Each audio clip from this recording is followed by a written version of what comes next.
Sister. Sister. Sister.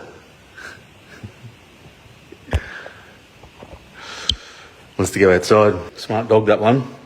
Not as smart as Skippy, though. Remember Skippy, the bush kangaroo? Was the smartest animal that ever lived. Remember that? What's that, Skippy? Barry's broken his leg down on the old Cooper property. 34 degrees west, 64 degrees south. Broken fibulus tibulus. Get the chopper. Smart kangaroo, that one. Just some kangaroo with a stick shoved up its arse. Who was smarter, though? Little Sonny, who could speak fluent kangaroo at the age of 6. Or Skippy the bush kangaroo. What's that, Skippy? It's pi r squared. That's how to fix the Hadron Collider. Good kangaroo. Yeah, she's not quite that smart. It's all kicking off, though, isn't it? Revving it right up. There's fires. And more weather, more fires, wars. And God help all of the people who are caught up in this and will be caught up in this, but can't get revved up. A lot of it's smoke and mirrors. Not all of it is. And we are in wartime, but got to stay calm. Pretty easy, even if you know what's going on, to get revved up. You start a mantra. I will not be played. I will not be played. I will not be played. Got to be discerning. Propaganda-based, everyone's a potential victim. And what looks like an all-out attack is them panicking. Can't keep saying it enough, and I will keep saying it, and I've been saying it for many years. It's them panicking. And what's coming is the Great Awakening, and what's coming, the very fabric of society, of reality, is about to change. And the Great Awakening is a-coming.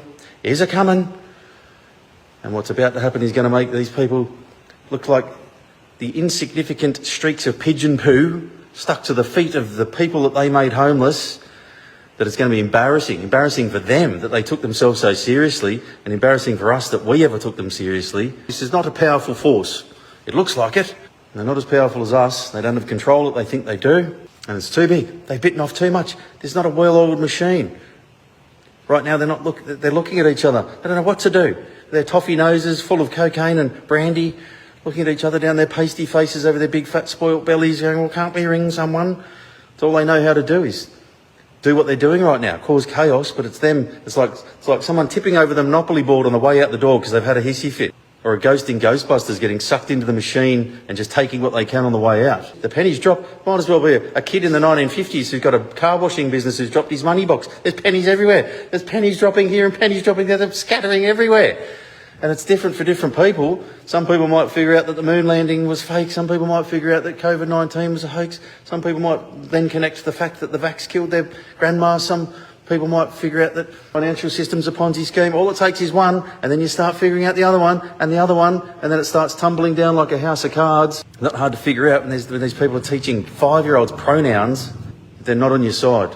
The problem is, though, and I'm speaking to another audience here, I could go way more hypey and get all of the people who are waking up now and get all the better hits and whatever people do. I'm talking to you, the people who've been following and for ages and have woken up right now. The problem is that a lot of these people who are waking up, who the pennies are dropping, are going to be like rats in a barrel. These are the same people who shat themselves and went into a manic panic over the toilet paper, over the little bum holes, are the same people who are going to wake up. And they're going to be like rats in a barrel with each other and potentially us. Can't get caught in the hype of what's going on in the world, but we can't get caught up in those people either, unfortunately. It's got to harden up. If you've got an issue right now, then get a tissue and harden up. You've got no choice, because the gene pool doesn't have a lifeguard. And a lot of people, fair enough, it's sort of been created in this socialist world that we've got, but a lot of people are very immature. Think about it. Have a look around. A lot of people don't mature much past the age of 14 or 15. Emotional retards, mental spackers that can't communicate, expectational, no responsibility taken.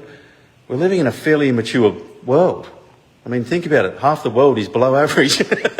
I'm not being a prick here. I'm just saying, for us people with our big boy pants on, who knows there's no participation awards, we're going to have to just take it in our stride and spend our time building ourselves into a personal responsibility-taking person who's got space and perspective and can breathe and take action. We've got to take action.